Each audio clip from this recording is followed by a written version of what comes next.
창세기 10장 1절부터 32절 말씀을 의지해서 함께 은혜 나눌 텐데요. 다 읽진 못하고요. 첫 번째 절과 마지막 절 1절과 32절 말씀만 우리 하나님의 말씀으로 받으시면서 함께 합독하겠습니다. 먼저 1절 말씀 합독하겠습니다. 시작. 노아의 아들 셈과 함과 야벳의 족보는 이러하니라. 홍수 후에 그들이 아들을 낳았으니. 그리고 32절 말씀 합독하겠습니다. 이들은 그 백성들의 족보에 따라 노아 자손의 족속들이요 홍수 후에 이들에게서 그 땅의 백성들이 나뉘었더라. 아멘. 네, 우리는 지난주에 창세기 9장에 나타난 무지개 언약에 진하게 새겨져 있는 주님의 사랑과 은혜에 대한 말씀 함께 나누었어요. 여전히 인간이 악함에도 불구하고 하나님께서 인간의 악함으로 인해서 전과 같이 대홍수로 세상을 심판하지 아니하시고 주님이 다시 재림하시는 그날까지, 신랑 되신 예수님께서 오시는 그날까지, 세상 끝날까지 내가 보존하겠다, 책임지겠다 하는 그 주님의 사랑의 메시지를 우리가 함께 들었어요. 사랑하는 여러분, 아까 우리 지사님께도 기도해 주셨지만 아직 무지개가 걸려 있을 때 주님의 은혜를 기억하고 돌이키십시오. 또한 아직 무지개가 걸려 있을 때 우리 주변에 주님께로 돌아와야 될 가족들과 이웃들이 있잖아요. 그들에게 주님의 사랑을 지금 이 은혜의 때 전하시기를 축복합니다. 오늘은 창세기 10장의 노아의 자손들의 그 족보를 함께 살펴보면서 하나님이 우리에게 주시는 은혜의 메시지를 함께 상고할 텐데요. 창세기 10장에 보면 많은 사람들의 이름과 또 지명이 나와요. 또한 고대 인류의 역사가 그 수백 년간의 그 고대 인류의 역사가 장대하게 기록되어 있기 때문에 귀를 쫑긋 세우시고 잘 들으시길 권면합니다. 예전 학교 다닐 때 국사 시간이나 세계사 시간에 졸았던 분들은 특히 더 쫑긋 귀를 세우시고 들어주세요. 왜냐하면 우리에게 익숙하지 않고 발음하기도 힘든 외국 사람의 이름이나 또 외국의 지명이나 또한 나라들의 역사 이야기를 들을 때면 자칫 잘못하면요 딴 길로 빠지거나 길을 잃고 헤매거나 깊은 장 가운데 빠질 수 있으니까 잠시만 눈을 번쩍 뜨시고 저보다 눈 더 크게 뜨셔야 돼요. 저보다 눈 작은 분들은 없을 텐데 저보다 눈 크게 뜨나 볼 거예요. 크게 뜨시고 귀를 쫑긋 세워서 집중해 주시길 권해드립니다. 왜냐하면 창세기 10장에는 굉장히 많은 사람들의 이름과 지명과 또 역사에 대한 얘기가 나오는데 창세기 10장에 그 고대 역사에 대한 그 이름들 하나하나 우리가 집중해서 외우려고 하면요 잘 외워지지도 않고요 그거 외우려고 하다가 흐름을 놓치고 딴 길로 빠질 수 있으니까 그냥 포기하세요. 그리고 그냥 노아의 자손들 중에 이런 사람들이 있었구나, 그리고 그 사람들이 어디 가서 이런 나라들을 세웠고 정착했고 또 그렇게 이렇게 흩어져서 나라가 세워졌구나 하고 그러한 노아의 자손들의 역사의 흐름만 따라오시길 바랍니다. 그리고 예배가 마쳐지고 나중에 말씀을 깊이 묵상할 때 한번 자세히 한번 찬찬히 깊이 상고해 보세요. 창세기 10장에는요 이제 또 다른 톨레도시 등장합니다. 톨레도시 뭐라고 했죠? 족보라고 했잖아요. 족보, 계보, 족보. 마태복음 1장 1절에 보면 이것이 뭐라고 나오죠? 아브라함과 다윗의 자손 예수 그리스도의 계보라 할 때 그 계보, 족보, 이게 톨레도. 창세기에는 10개 중요한 톨레도시 나오는데요. 오늘 창세기 10장에 나오는 족보 이야기는요 창세기에서 5번째로 나오는 중요한 족보예요. 그럼 누구의 족보죠? 노아의 자손들의 족보예요. 노아의 아들들의 족보 이야기가 나와요. 구체적으로 누구의 족보인지 1절 말씀 함께 읽겠습니다. 시작. 노아의 아들 셈과 함과 야벳의 족보는 이러하니라. 홍수 후에 그들이 아들들을 낳았으니. 아멘. 1절에 보니까 노아의 아들 셈과 함과 야벳의 족보라고 나와요. 노아에겐 3명의 아들이 있었는데요. 첫째가 셈이고요. 함이 둘째고요. 야벳이 셋째였어요. 한 장 앞으로 넘겨서 창세기 9장 1절 말씀을 함께 볼까요? 창세기 9장 1절에 보면 제가 읽겠습니다. 하나님이 노아와 그 아들들에게 뭘 주시죠? 복을 주시며 그들에게 이르시되 생육하고 번성하여 땅에 충만하라 말씀하세요. 그렇게 생육하고 번성해서 땅이 충만해져서 어떻게 되죠? 19절 보면 창세기 9장 19절 보면 노아의 이 세 아들로부터 사람들이 온 땅에 퍼지니라. 네, 노아의 자손들이 퍼져가기 시작해요. 창세기에 나오는 5번째 족보 이야기인 이 노아의 자손들의 족보, 셈과 함과 야벳의 족보 이야기는요. 창세기 10장 1절에서부터 시작해서 11장 바벨탑 사건까지 이어져요. 무슨 말이죠? 다시 말하면요. 누가 바벨탑을 쌓은 거죠?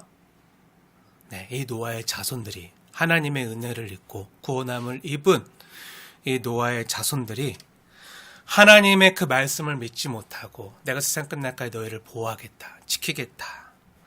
그 하나님의 약속을, 말씀을 믿지 못하고 언제 우리가 또 그 홍수를 만날지 알아? 하면서 하나님을 불신하고 하나님 말씀을 거스르고 반역하는 바벨탑을 쌓은 거예요. 하늘 꼭대기까지 닿는 탑을 쌓자. 하나님의 은혜를 믿지 못하는 거죠. 말씀을 믿지 못하고 자신을 위한 탑을 쌓는 거예요. 먼저 노아의 자손들에 대한 족보 이야기의 구조를 큰 틀에서 볼게요. 노아 자손들의 이야기에 대한 족보가 어떻게 구성이 되어 있냐면요. 10장 2절부터 5절까지 누구의 족보가 나오죠? 10장 2절부터 5절까지 누구의 족보죠? 네, 야벳의 족보가 나와요. 네, 막내인 야벳의 족보가 나오고요. 그리고 6절부터 20절까지는 누구의 족보가 나오죠? 네, 둘째인 함의 족보가 나와요. 그리고 21절부터 31절까지는요, 누구의 족보죠? 네, 첫째인 셈의 족보가 나와요. 근데 이 셈과 함과 야벳의 이 각각의 족보가 맞춰질 때 나오는 이야기를 주목해서 성경 말씀을 자세히 보세요. 공통되는 단어가 나오는데요. 그게 뭐죠? 다시 한번 자세히 볼까요? 우선 야벳의 족보가 마무리되는 5절을 보세요. 5절에 보면 뭐라고 나오죠?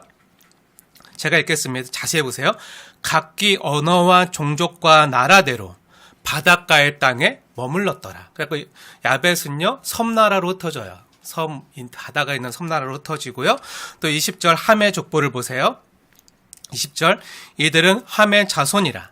각기 족속과 언어와 지방과 나라대로였더라. 그리고 31절 보세요. 31절 셈의 족보는 이렇게 끝나요. 이들은 셈의 자손이니 그 족속과 언어와 지방과 나라대로였더라. 네, 5절, 20절, 31절 공통되는 그 단어가 반복돼서 나오는 걸 볼 수 있죠. 무슨 말이죠?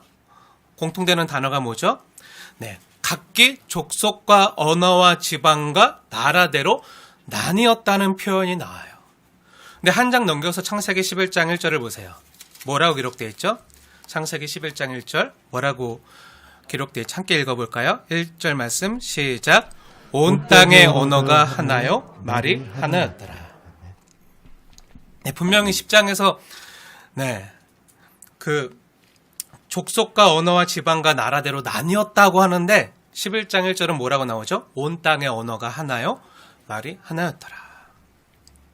그리고 그들이 각기 흩어져 있는 게 아니라 지금 같이 있잖아요. 11장 보면 같이 있잖아요. 흩어진 게 아니잖아요.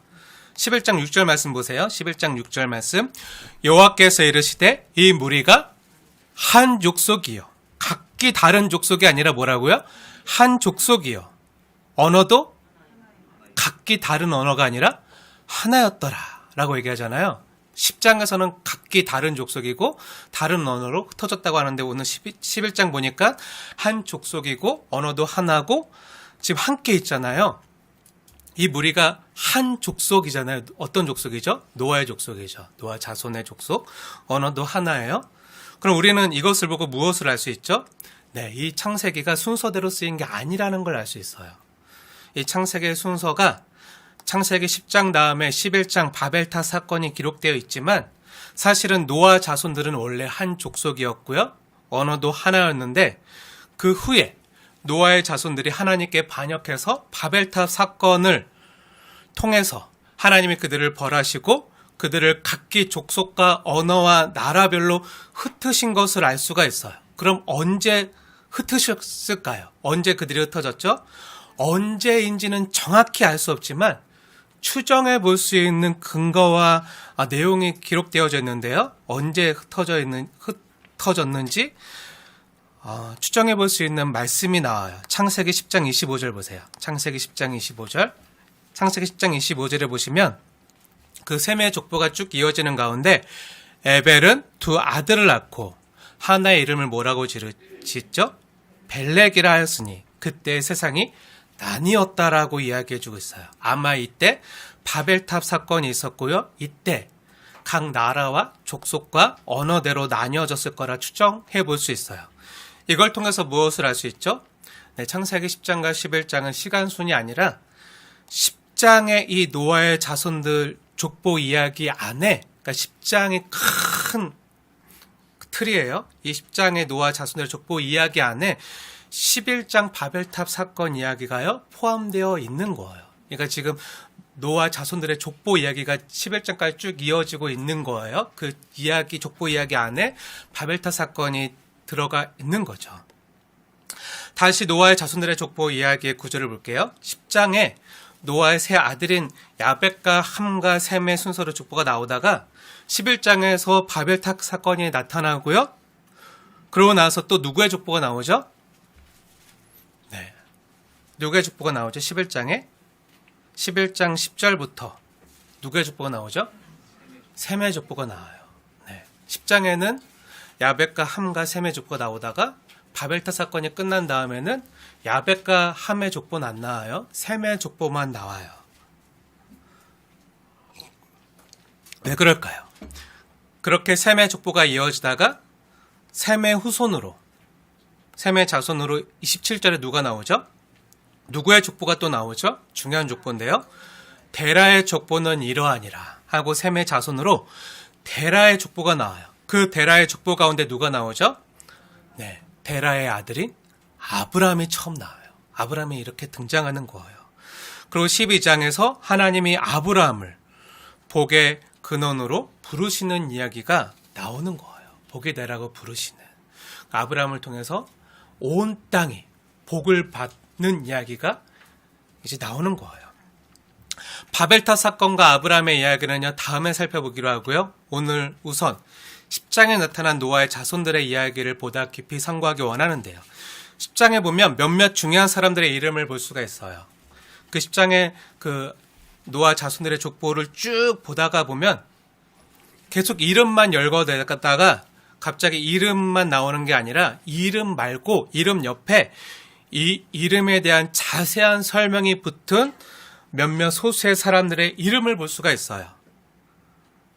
왜 그 설명을 붙여놓은 거죠? 네, 중요하다는 얘기겠죠. 그만큼 중요하다는 거예요. 그럼 그 이름과 더불어 그 사람에 대한 설명이 붙어있는 중요한 그 소수의 인물들이 나타나는데 그 인물들이 누구인지 자세히 볼게요. 우선 8절을 보세요. 함의 자손들의 이름이 쭉 열거되어 나오다가 8절에 어떤 사람의 이름과 그 사람의 이름에 대한 설명이 붙어 있어요. 뭐라고 되어 있죠? 8절과 9절 말씀 함께 읽어볼까요? 시작. 구스가 또 니므롯을 낳았으니 그는 세상의 첫 용사라. 그가 여호와 앞에서 용감한 사냥꾼이 되었으므로 속담에 이르기를 아무는 여호와 앞에 니므롯같이 용감한 사냥꾼이로다 하더라. 아멘. 아멘. 네, 누가 나오죠? 니므롯이 나와요. 니므롯이 어떤 사람이라고요? 네, 세상의 첫 용사래요. 그리고 9절에 그가 어떤 사람인지 자세히 설명되고 있는데요. 9절에 보니까 그가 어떤 사람이죠? 그는 여호와 앞에서 용감한 사냥꾼이 되었으므로. 용감한 사냥꾼이래. 여호와 앞에 용감한 사냥꾼. 그래서 그 이후에도요, 사람들 사이에서 용감한 용사를 보면 멋진 정말 상남자 같은 그런 장군의 기계를 간직한 그런 사람들을 보면요, 뭐라고 얘기했죠? 아무는 여호와 앞에서 니무롯같이 용감한 사냥꾼이더라. 이렇게 말을 했어요. 네. 9절의 아무는 아무개를 타는 거예요. 네, 어떤 사람 이름이 아니라 아무개 할 때 그 아무예요. 네. 요즘으로 말하면 이 사람은 정말 이수신 장군 같아. 막 할 때 어떤 사람을 진짜 쌍남자야. 진짜 사나이야. 막 할 때 그런 인물로 항상 그 당시 사람들 누구를 꼽았다고요? 니무롯을 칭송하면서 이렇게 니무롯을 이렇게 불렀다고요. 그 이름을 부른 거예요. 그러니까 우리는 이 니무롯이 어떤 인물인 줄 알 수 있죠? 네, 용맹하고 상남자예요. 요즘으로 말하면 어벤져스 같은 당시 히어로임을 알 수가 있죠. 네. 모든 남자들이 부러워하는 용사, 또 영웅으로 당시 그 고대 모든 사람들을 추앙했던 인물이 바로 이 니무롯이에요. 이 니무롯을 성경이 어떻게 묘사하죠? 네, 9절을 보면요. 2번이나 여호와 앞에서 용감한 사냥꾼이라고 이야기해요. 그렇죠? 네, 우리 교회도 사냥꾼 한 분이 계신데, 네, 그렇죠. 네. 맹수로부터 사람들의 안전과 생명을 든든하게 지켜주는 그런 용맹한 성도님이 계셔서 얼마나 좋은지 몰라요. 보기만 해도 네, 믿음직하고 든든한데, 근데 니무롯은요 이런 사냥꾼이 아니에요. 다른 사냥꾼이에요. 하나님이 창세기 9장에 이르러서 고기를 먹어도 된다고 허락하셨잖아요. 짐승을 먹어도 된다. 그래서 사냥이 허락되었어요. 그래서 짐승을 잡고 사냥해서 가족들을 배불리 먹이는 거 괜찮은 거 좋은 거예요. 그런데 이 니무롯은요 그런 사냥꾼이 아니었어요. 그런 좋은 사냥꾼이 아니라 많은 사람들이 이 니무롯에 대해서 여호와 앞에서 용감한 사냥꾼이라 이 표현되는 2번이나 강조해서 표현되는 이걸 보고 니무롯이 정말 하나님 앞에서 여호수아나 갈렙처럼 아니면 다윗처럼 용맹한 사람이었구나 라고 생각할 수가 있어요. 하지만 성경의 문맥을 자세히 보면요 그런 뜻이 아닌 것을 알 수가 있어요. 이 니무롯은요 멧돼지나 곰이나 맹수를 사냥하는 그런 사람들을 지켜주거나 보호하거나 그렇게 생량을 위해서 그런 짐승을 잡는 사냥꾼이 아니었어요. 그럼 어떤 사냥꾼이었을까요? 동물을 잡는 사냥꾼이 아니면 어떤 사냥꾼이었을까요? 네, 인간 사냥꾼이었어요. 인간 사냥꾼. 사람을 추적하고 포위하고 사로잡아서 노예로 삼거나 죽이는 그런 악독한 인간 사냥꾼이 바로 이 니무롯이었어요. 이 니무롯이란 이름이요 히브리어로 반역자를 뜻해요. 반역자. 그러니까 뭐죠? 이 니무롯은 여호와 앞에서 하나님의 뜻을 거스르는 반역자였다는 거예요. 함의 자손이었던 이 니무롯이 세운 나라가 어떤 나라죠? 10절 말씀을 자세히 보세요. 10절 말씀 함께 읽겠습니다. 시작. 그의 나라는 신할 땅의 바벨과 에렉과 아깝과 갈레에서 시작되었으며 네, 주어가 누구죠? 니무롯이죠. 그의 나라는. 니무롯이 어느 나라를 세웠다고요? 네, 신할 땅에. 근데 한 장 넘겨서 보세요. 바벨 땅이 어디서 세워지죠? 11장 2절에 보면 그들이 동방으로 옮겨가다가 신할 땅에. 신할 땅에 바벨론이라는 제국을요, 이 니무롯이 세우는 거예요. 우리가 지난 1년간 다니엘서 강해를 했잖아요. 수요일마다 다니엘서 강해를 했는데 우리가 다니엘서를 보면 남유다를 멸망시키고 사람들을 포로로 끌고 간 바벨론 제국의 느부갓네살 왕을 봤잖아요. 그 느부갓네살 왕이 있던 나라는요, 신바벨로니아 제국이고요.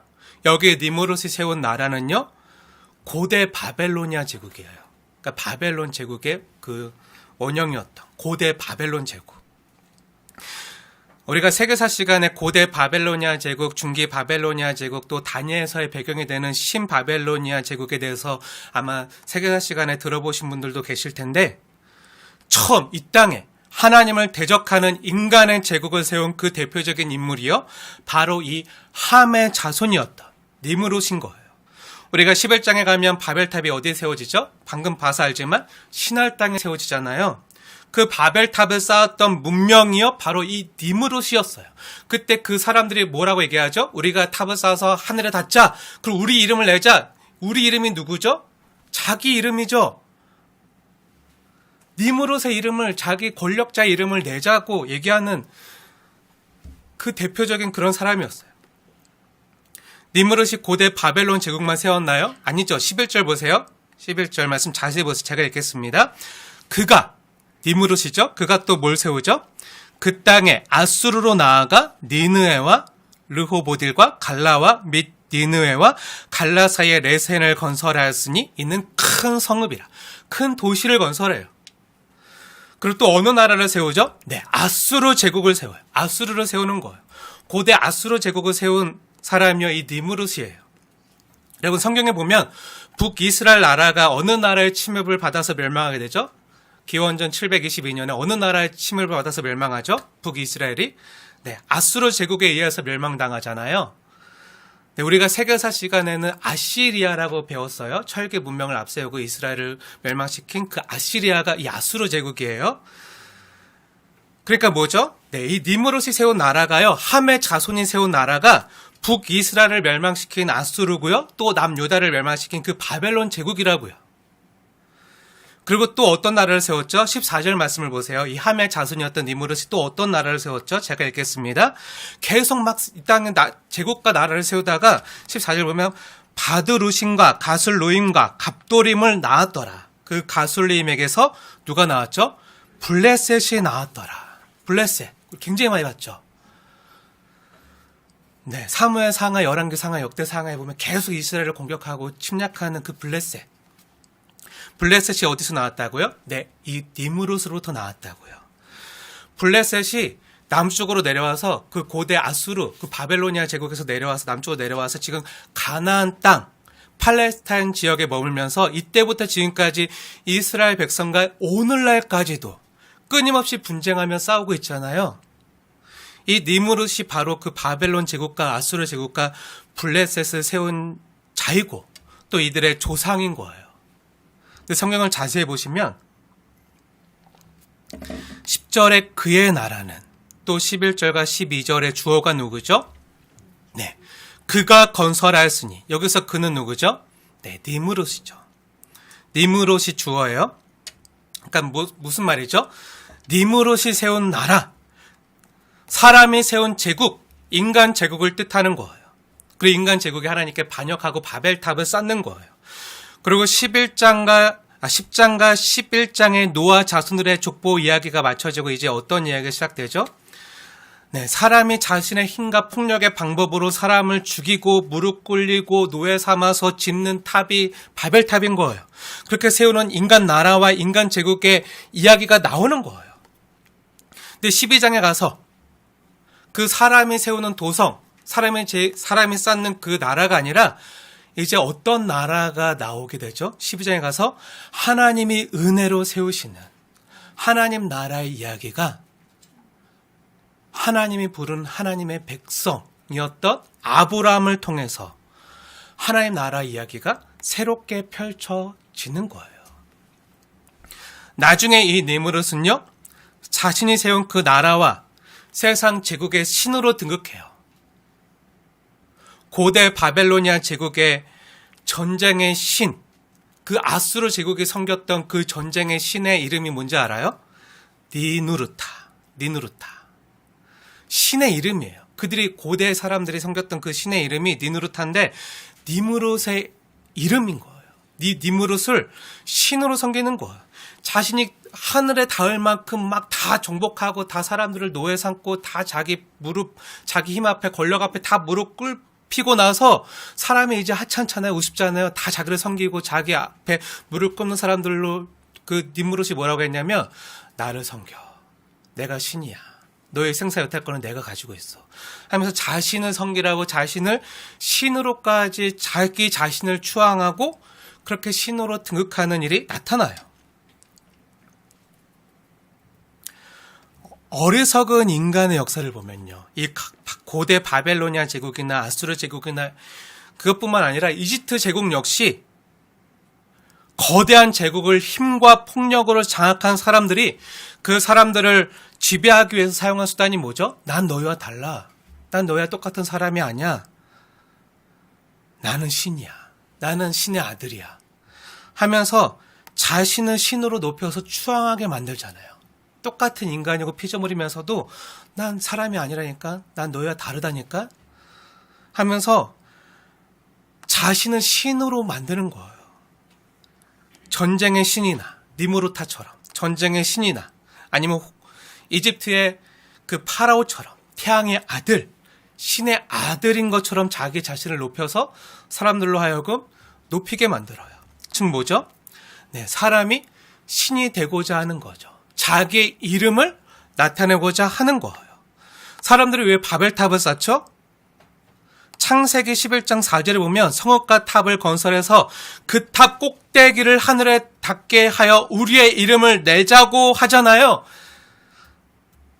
무슨 말이죠? 다시 말해서 하나님과 대항할 신이 되고자 하는 거예요. 힘과 건설로 사람들 다 무릎 꿇리고 나서 이젠 그 힘으로 뭐 하는 거죠? 네, 교만해져서. 이젠 하늘의 영역을 넘보는 거예요. 예전엔 주님이 주시는 복과 힘으로 살았는데 이젠 하나님 없이도 잘 살 수 있어. 하고 오히려 더 나아가 교만해져서 하나님께 반역하고 대항하는 거죠. 하나님이 창세기 9장 1절에 이 노아의 자손들인 그 함과 야벳과 셈에게 복을 주셨잖아요. 복을 주시고 땅에 충만하라. 그들이 흩어졌잖아요.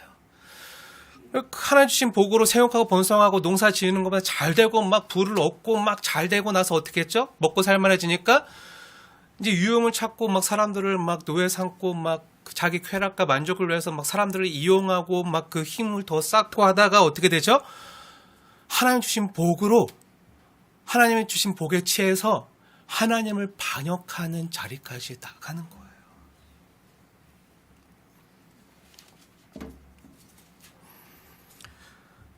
그러니까 니므롯이요.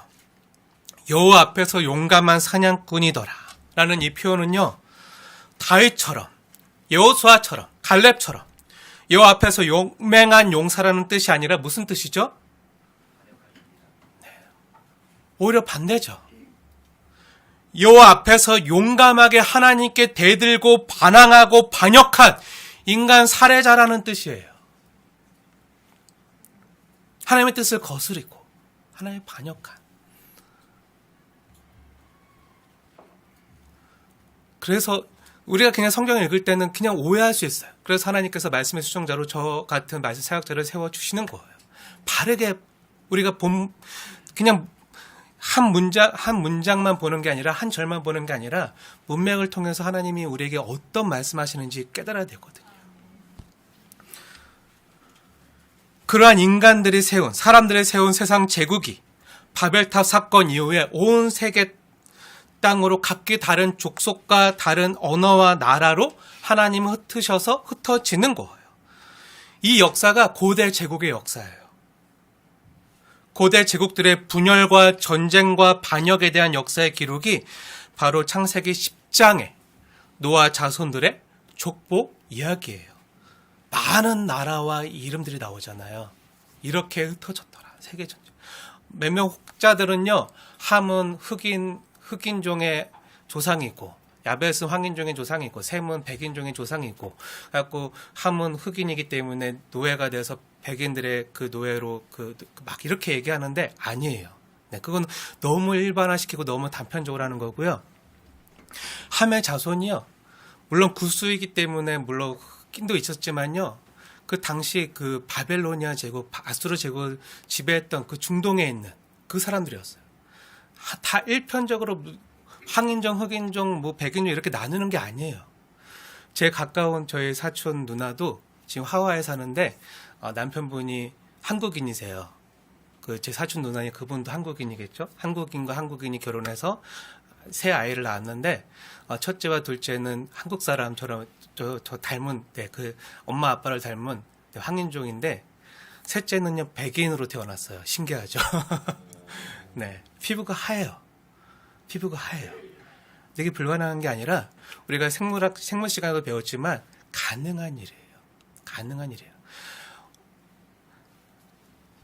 그냥 단순히 함은 흑인의 아버지고 야벳은 뭐 황인종의 아버지고 셈은 백인종의 이런 게 아니에요. 네, 다 하나님께서 흩으시고 그렇게 하나님이 허락하신 그 지역에서 살면서 그렇게 번성해 나가는 거예요. 그러니까 함은 그래서 우리가 9장에 보면은 우리가 나중에 볼 텐데 9장에 보면은 그 노아가 그 포도주에 칠해서 벌거벗고 장막에 있다가 함이 그걸 보고 나가서 막 얼레리 꼴레리 아빠가 술 먹고 취해가지고 저렇게 이때요하고 했다가 나중에 노아가 그걸 알고 함을 저주해서 너는 형제들의 종이 될 것이다 해가지고 나중에 그 함이 이때 그렇게 돼가지고 형제들의 종이 됐다. 그래갖고 흑인은 백인들의 종이 돼도 마땅하다 하고 예전에 제국주의 열강이었던 그 백인들이요 이 말씀을 근거로 그래도 돼 하나님의 말씀이 하면서 그걸 합리화했어요. 맞나요? 아니에요. 꼭 함의 자손들이 다 흑인이 아니에요. 첫째는 함의 자손들이 다 흑인이 아니고요. 이 말씀도 틀려요. 오히려 어떻게 됐죠? 다음 주에 보겠지만 오늘 시간이 없어서 못 보겠지만 오히려 함의 자손이 누구였죠? 니무롯이잖아요. 니무롯이 세운 나라가 어떤 나라죠? 고대 바벨로니아 제국, 아수르 제국, 블레셋. 나중에 고대 바벨론 제국, 아수르 제국에 의해서 이스라엘 백성들이 다 종으로, 노예로 끌려가잖아요. 어떻게 되죠? 오히려 함의 자손에 의해서 셈의 자손들이 노예가 되는, 거꾸로 되잖아요. 그럼 이건 무슨 뜻이죠? 이거에 대해서는 오늘 얘기하면 너무 길어져서 안 끝날 것 같아서 다음 주에 얘기해 드릴게요. 네, 그럼 이 뜻이 어떤 의미인지는 다음 주에 얘기하고 우리가 성경을 읽을 때 그냥 단편적으로 보면 안 돼요. 이 말씀이 어떤 의미인지 자세히 상고하고 우리 함께 봐야 되는데 네, 더 나가면 안 될 것 같아서 여기서 잠시 각설하고요. 다시 10장으로 말씀으로 돌아오겠습니다. 네, 오늘 10장에 나타나는 그 노아의 자손들 그 함과 야벳과 셈의 족보 이야기가 어떻게 되죠? 그들이 나중에 11장에 가면 그들이 한 마음이 돼서 인간이 세운 나라로 인간의 방법으로 하나님의 반역하고 바벨탑을 세우는 모습이 나오잖아요. 어떤 모습이죠? 너무나도 어리석죠. 우리의 모습이 너무나도 어리석죠. 9장에 하나님께서 무지개 언약을 주셨잖아요. 내가 다시는 너희들이 악한 것 때문에 내가 대홍수로 세상을 전과 같이 멸망시키지 않을 거야. 내가 은혜로 보존해 갈 거야.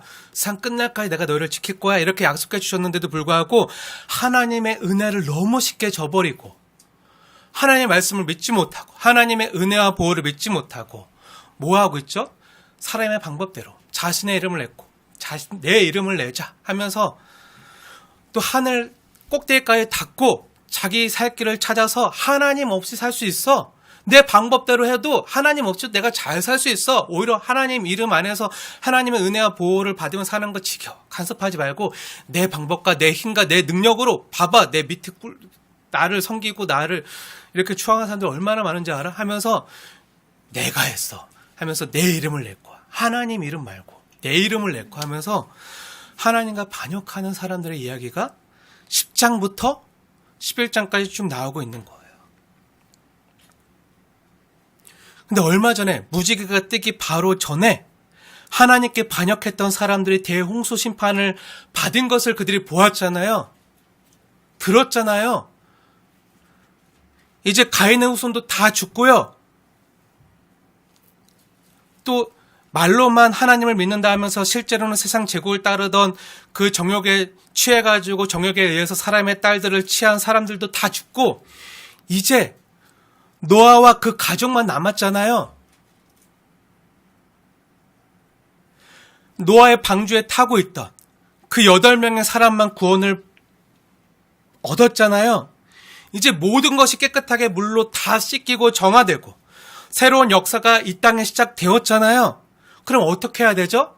그 전에 사람들이 하나님께 반역하고 악하게 행하다가 하나님의 진노와 심판을 받아서 이렇게 했으면 이제 새로운 세상이 펼쳐졌잖아요. 새하얀 도화지처럼 새롭게 깨끗하게 씻겨진 이 세상에서 아름다운 하나님 나라를 그려가야 되잖아요. 근데 어떻게 되었죠? 사랑과 은혜와 행복이 가득한 모습을 그려야 함에도 불구하고 근데 지금 이게 어떻게 되는 거죠? 그 사람들이 지금 어떤 모습을 그려가고 있는 거죠? 구원받고 은혜받고 살아난 사람들이 이 땅에서 그려가는 모습들이 어떻죠? 네, 엉망진창이죠. 하나님이 새한 도화지에 무지개까지 아름답게 그려 넣어 주셨어요. 근데 사람들이 어떻게 하는 거죠? 그 하나님의 약속과 그 은혜를 잊어버리고 자기 마음대로 사는 거예요. 막 엉망진창으로 막 칠하는 거예요.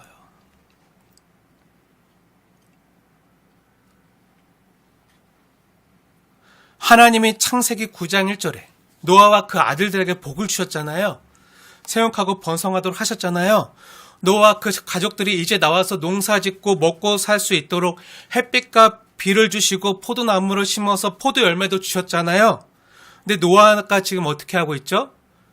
하나님이 주신 복으로 방탕하고 술에 취해서 수치를 드러내고 벌거벗고 세상 모르게 자고 있잖아요. 하나님이 주신 복으로 그 복을 자기가 취해서 자기가 얻은 건 줄 알고 지금 막 허랑방탕하게 막 사용하다가 지금 부끄러운 짓을 하고 있는 거죠. 수치를 드러내고 있는 거예요.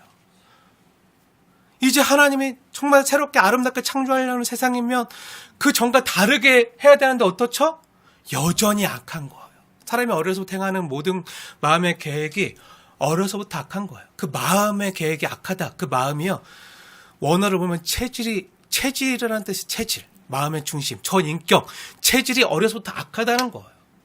그냥 가만히 놔두면 원죄 가운데, 죄 가운데 태어났기 때문에 그냥 가만히 놔두면 죄 짓는 곳으로 달려가고 죄를 생각하고 죄 짓는 걸 즐기고 좋아하고 죄를 탐닉하는 인간 본성 자체가, 체질 자체가 악하다는 거예요. 그래서 하나님의 은혜 가운데 머물러 있지 않고 하나님을 의식하지 않고 그냥 내버려두고 그냥 있으면요. 다 내가 얻어서 내가 다 내 노력과 내 생각과 내 지혜로 얻은 건 줄 알아요.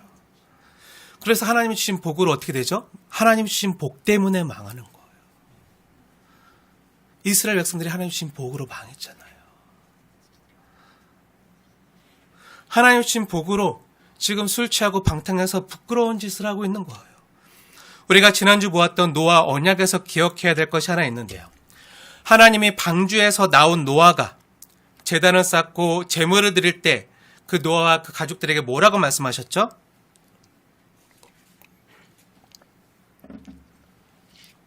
네, 사람의 마음이 계획하는 바가 어려서부터 어떻다고요? 선하다고요? 악하다고요. 하지만 내가 전에 행한 것 같이 모든 생물을 다시는 멸하지 아니하겠다고 약속해 주시잖아요. 그리고 무지개 언약을 주시잖아요. 근데 여기서 우리가 주목해야 될 것은요. 이때 하나님께서 누구에게 이 말을 한 거죠? 네, 노아와 그 아들들에게 한 거죠. 그 말은 뭐죠? 노아와 그 아들들, 노아와 그 자손들 역시 마음에 계획하는 바가 악하다고요. 어려서부터 악하다고요. 내가 너희들을 잘 안다고요. 노아도 악하다고요. 함도 악하다고요. 야벳도 셈도 악하다고요. 다 악한 거예요. 노아가 의로워서 구원받은 게 아닌 거죠. 그러나 노아는 여호와께 은혜를 입은 것. 우리도 다 악하지만 그러나 은혜를 입어서 이렇게 주님이 은혜 자리에 나올 수 있었던 거예요. 증거가 필요합니까? 우리 살아온 게 증거잖아요. 우리 삶의 증거잖아요. 하나님 앞에, 사람 앞에 감출 수 없는 증거잖아요. 우리 자신이 악하잖아요. 본성이 악하잖아요. 그러나 노아는, 호수는 여호와께 은혜를 입었더라. 그래서 이 자리에 있는 거예요. 은혜로 서 있는 거죠. 노아도 악하다는 거예요. 의로워서 구원받은 게 아니라는 거예요. 그 은혜에 감사해서 여호와와 동행하며 여호와의 말씀을 다 준행하는 하나님의 사람으로 살아가고자 하는 그 은혜의 자리에 초대받았을 뿐이에요. 그렇게 은혜와 구원을 받았지만 그 후에도요, 여전히 악한 죄성이 남아있어요. 그래서 하나님이 주신 복으로도 또다시 넘어지는 거예요. 하나님 주신 복으로 또다시 수치를 드러내는 거예요. 노아와 그 세 아들에 의해서 시작된 이제 새로운 인류도, 새 인류의 역사도요. 인간의 죄악이라는 근본적인 문제에서요. 전혀 벗어나지 못한 그 모습을 창세기 10장의 그 족보 이야기가 우리에게 말해주고 있는 거예요. 노아와 그 자손들의 모습에서 우리가 알 수 있듯이요. 죄로 인해서 전적 타락하고 부패한 인류는요. 언제든지 기회만 주어지면 그 죄성을 드러낼 준비가 되어 있는 거예요. 그래서 노아가 하나님이 주신 복으로 어떻게 하고 있죠? 9장에 보니까 하나님이 주신 복으로 하나님 농사 잘 짓게 하셨어요. 햇빛과 물을 주시고 포도나무 열매가 주렁주렁 맺히게 하셨어요. 그 복을 가지고 뭐 하죠? 죄짓고 술 취해서 벌거벗어서 수치를 드러내고 있는 거예요. 그 후에 노아가 자신의 수치를 드러내고 그걸 또 그 아들 함이, 그 아들이었던 함이 그것을 보고 어떻게 하죠? 떠벌리는 거예요. 떠벌리고 그걸 가지고 또 노아는요, 그 자손들을 저주해요. 함의 자손들을 저주해요. 또 그 함과 자손들에 의해서 이 세상 제국이 세워지고요. 바벨탑이 건설되고요. 인류가 분열되고요. 전쟁의 역사가 반복되고요. 이런 불행한 이야기가 계속되어지고 있는 거예요. 우리가 자세히 다루진 않았지만요. 창세기 9장 마지막 부분에 보면요. 노아가 함을 저주하고 셈과 야벳을 축복하는 이야기를 볼 수가 있어요. 한번 볼까요? 창세기 9장. 그 마지막 패러그래프, 마지막 문단을 보면요. 노아가 포도주를 마시고 취해서 벌거벗고 자고 있을 때 함이 들어와서 그 아버지의 하체를 보고 나가서 어떡하죠? 아버지의 그 수치를 떠벌려요. 아버지에게 반항심이 있었는지 억하심정이 있었는지 아버지가 맨날 잔소리해서 막 뭔가 그 서운한 마음이 있었는지 막 나한테 맨날 하나님 말씀대로 살라고 하면서 예배드리라고 하면서 아버지도 뭐야 막 나한테 말씀대로 살라고 예배 나오라고 하면서 아빠도 술 먹고 뭐 하는 거야 막 하면서 막 뭐 부모될 게 없네 막 하면서 그래 그 야벳하고 셈한테 가서 막 아버지가 한 거 건수 잡았다 잘 아버지 나한테 그렇게 말했지 아빠한테 당해봐 하면서 막 떠벌리는 거예요. 생가함에게 얘기하니까 근데 생가함은요 어떡하죠? 반대로 아버지의 수치를 보지 아니하고 거꾸로 옷을 가져다가 뒷걸음쳐 들어가서 아버지의 수치를 보지 아니하고 그 수치를 덮어주는 모습을 보게 돼요. 노아가 술이 깨서 자신의 근데 너무 이상한 건요. 자신의 실수잖아요. 술 먹고 취해가지고 치중 실수를 벌임에도 불구하고 오히려 함과 그 자손들을 저주해요. 그러면서 뭐라고 얘기하죠? 그 형제들은 그 함과 가난, 그 함의 자손들은 그 형제들의 종이 되기를 원한다. 라고 얘기하고 또 셈의 하나님 여호와는 찬송받을지어다 하면서 셈과 야벳은 축복하는 모습을 보게 돼요. 근데 노아 홍수 뒤에 노아가 창세기 9장에 보면 노아 홍수 뒤에 홍수 후에 노아가 350년을 살았고 그의 나이가 950세가 되어 죽었더라. 홍수가 600년에 있었고 350년을 더 살아서 950세 죽었잖아요. 그 350년 동안 노아와 함과 야벳과 셈 사이에 많은 이야기가 있었겠죠. 굉장히 많은 이야기 있었겠죠. 근데 다 350년간에 있었던 그 구굴절절한 모든 인간 역사를 다 각설하고 다 생략하고 딱 이거 하나만 기록하고 성경이. 왜 그러죠? 왜 그럴까요? 많은 아빠와 자식들 간에 있었던 많은 에피소드들 가운데 하나, 아빠가 술 먹고 취해서 누워있다가 함이 그걸 보고 떠벌리고 그래서 노아가 화가 나서 그 함과 자손들을 저주하고 그 저주의 역사 때문에 그 저주 때문에 10장에 와서 그 함의 자손이었던 니므롯이 일어나서 세상 제국을 쌓고 하나님과 담 쌓고 자신을 위한 그 탑을 쌓고 나라들을 막 정복해 들어가고 막 하는 이야기. 그리고 야벳과 셈, 또 셈을 통해서 하나님께서 구원의 역사를 이어가시고자 셈의 후손 중에 데라와 또 데라의 아들이었던 아브라함을 통해서 구원 역사를 펼쳐가는 이야기. 노아가 축복하고 저주한 대로 하나님께서 지금 일하시는 장면들이 그 뒤에 역사 가운데 나오잖아요. 어떻게 보면 일상 가운데서 너무 사소해 보이는 일이잖아요. 오늘날 하룻밤 아빠가 술 먹고 들어와서 막 취해가지고 자식도 불러놓고 아빠가 술 취하면 치킨 한 마리 들고 들어와가지고 막 와가지고 막 그러잖아요. 막 술 냄새 풍기면서 자네들 다 깨우면서 야 일어나봐 다 일어나봐 일어나 아빠가 안 되니 것들이 아직 자고 있어 하면서 다 일어나봐 아빠가 너희들 얼마나 사랑하는지 알아? 너희를 위해서 내 치킨 사왔어 하면서 막 이러잖아요. 그때 어떻게 보면 우리 일상에서 충분히 일어날 수 있는 너무 흔한 에피소드잖아요. 근데 이것 때문에 그 뒤에 인류의 역사가 바뀌는 거예요. 너무 사소해 보이는 이 한 가지 이야기 때문에 그 뒤에 몇 천 년간 인류 역사가 전쟁과 분열의 아픔의 역사가 반복되어지고 있는 거예요. 지금까지 이어지고 있잖아요. 이걸 통해서 하나님께서 우리에게 말씀하시려고 하는 게 뭐죠? 노아와 세 아들의 이러한 사소한 행동에서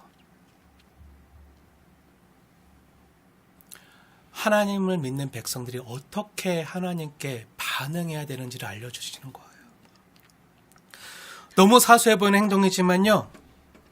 이 세 아들의 사소한 행동에서 죄성과 또 은혜를 입은 자의 반응을요. 동시에 보여주는 거예요. 함에게서 나오는 죄성의 반응인 부패와 타락과 수근수근함과 이런 모습을 또 셈과 야벳에게서는요. 은혜를 입은 자들의 반응인 허물을 덮어주는 사랑을 우리에게 보여주는 거예요. 사랑하는 여러분, 이 함의 자손이 누구죠? 10장에 나오는 그 세상 제국을 세운 니므롯이잖아요. 인간 사냥꾼. 그 니므롯이잖아요.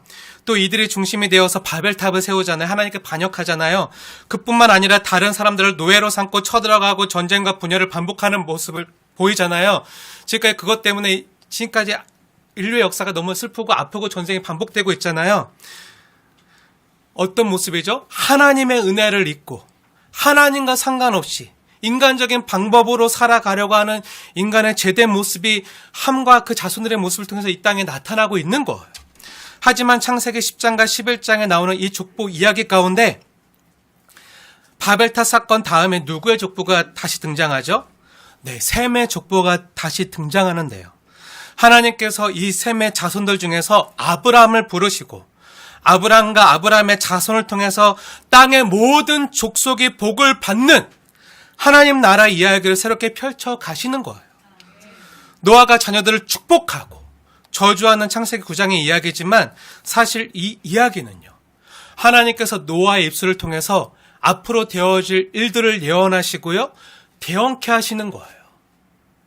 인간의 죄성에 사로잡혀서 기회만 있으면 사람들의 허물을 들추어내고 수근수근하고 쟤는 왜 저래? 마음에 안 들어 하면서 막 하는 그 어떤 것을 가십으로 삼고 공격하고 사람을 수치스럽게 하고 내가 더 의로워, 내가 더 높아, 내가 더 잘났어 하는 그런 사람들의 교만함과 이기심과 사람들의 포악함과 그 포악함으로 이루어가는 세상 나라의 모습이 어떠한지를 함과 그 자손의 모습을 통해서 나타내고 있는 거고요. 또 수치와 허물이 있지만 그것을 사랑으로 덮어주고 감싸주고 하나님의 은혜를 알기 때문에 그러나 나도 여전히 약하지만 그러나 여호와의 은혜를 입었더라. 그 은혜를 입은 자로서 그 은혜를 알고 은혜를 입은 자의 반응인 사랑으로 수치를 덮어주는 모습을 통해서 하나님께서 앞으로 세워가시고자 하는 그 은혜의 나라의 모습이 어떠한지를 보여주는 거예요. 그래서 아브라함이 그 뒤에도 여러 가지 수치스러운 모습을 나타내잖아요. 자기 아내를 팔고 거짓말하고 막 이런 나쁜 정말 수치스러운 부끄러운 모습 나타내. 그럼에도 하나님이 덮어주고 끝까지 그를 통해서 하나님 나라를 세워가시잖아요. 끝내 어떻게 하시죠?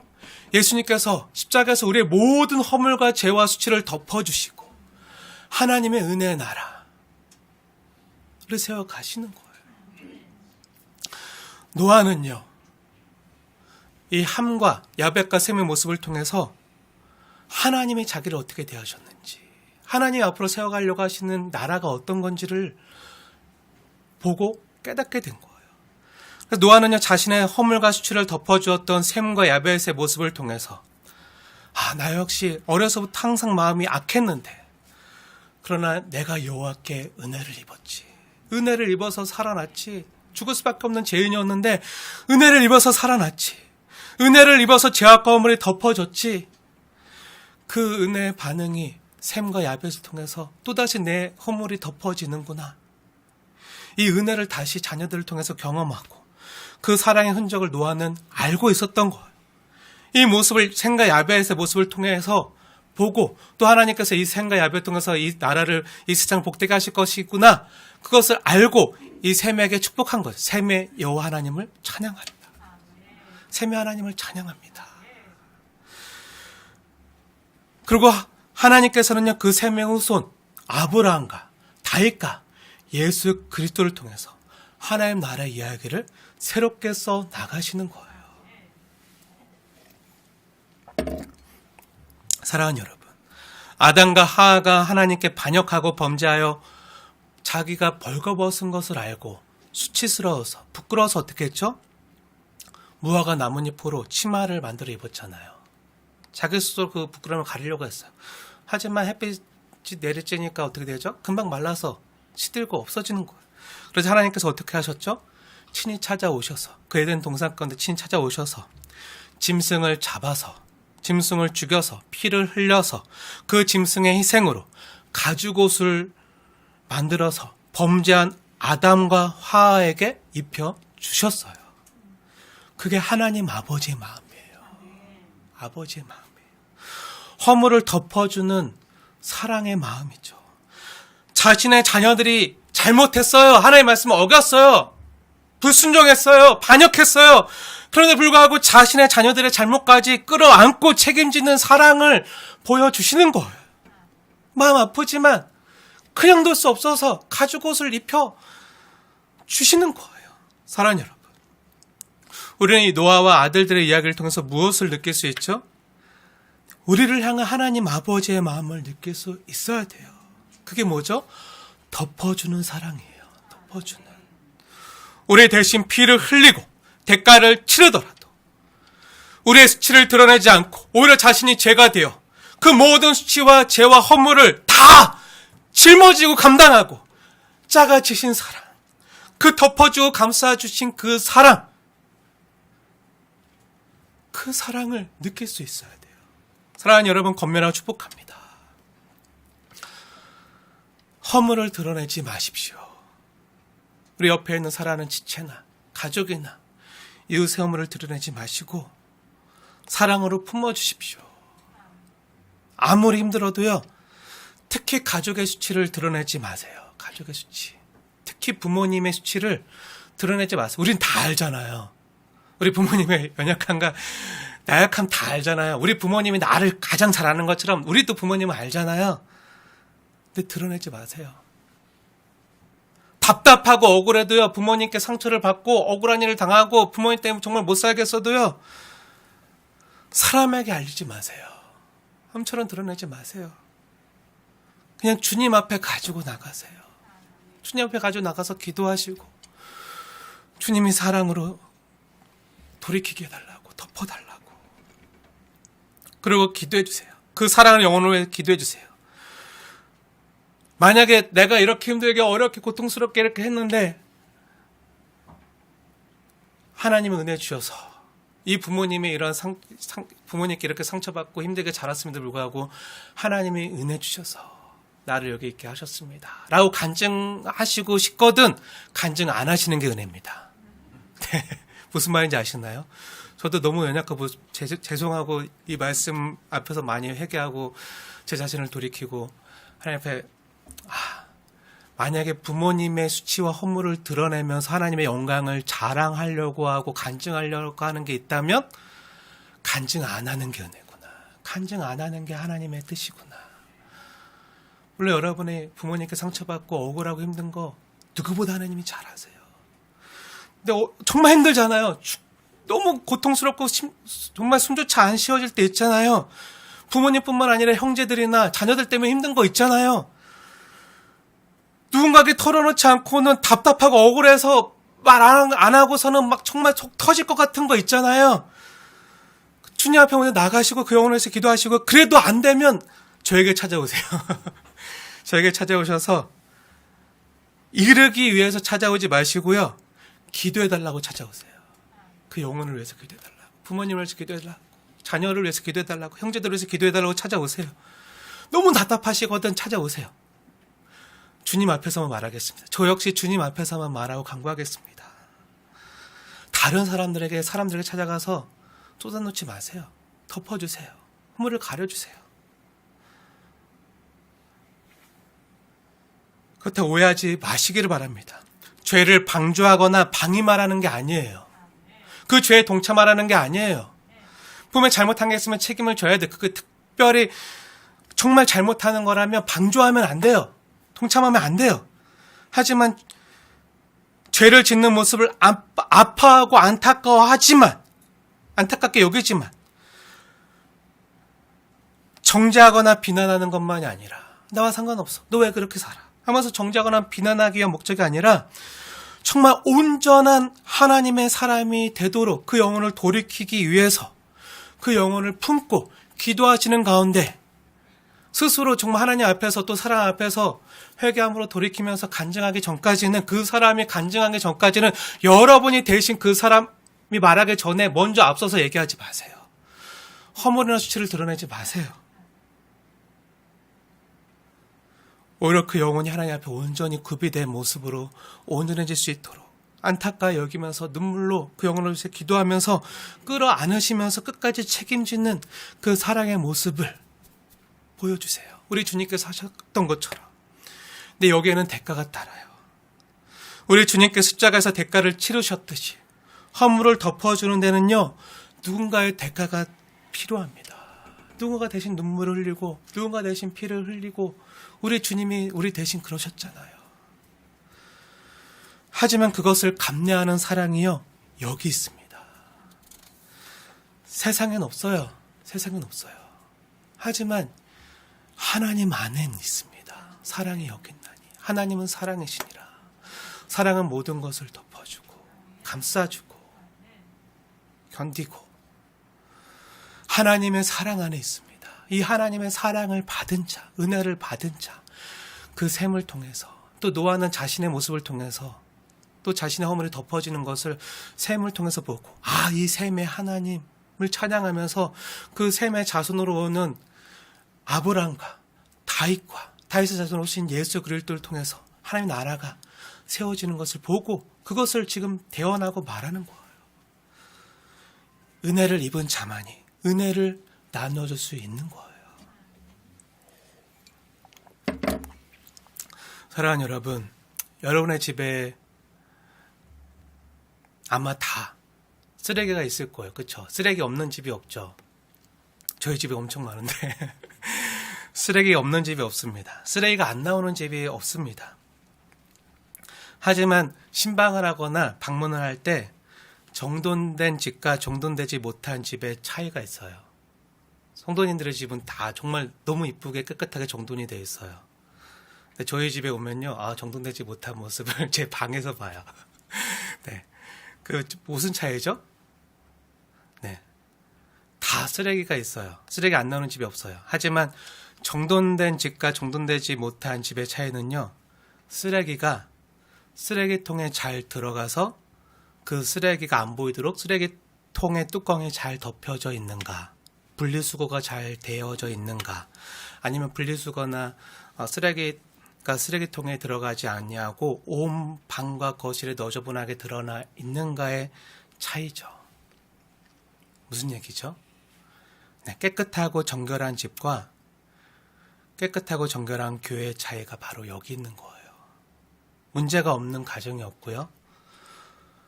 상처가 없는 가정이 없고요. 아픔이 없는 가정이 없고요. 또 허물이 없는 교회가 없습니다. 다 있어요. 하지만 정결한 가정과 교회는요, 덮어주는 사랑이 있어요. 덮어주는 사랑이 있어요. 드러내지 않아요. 감싸주는 사랑이 있어요. 함께 아파하며 끌어안고 대신 치워주고 온전하게 세워주는 수고와 땀이 있어요. 눈물이 있어요.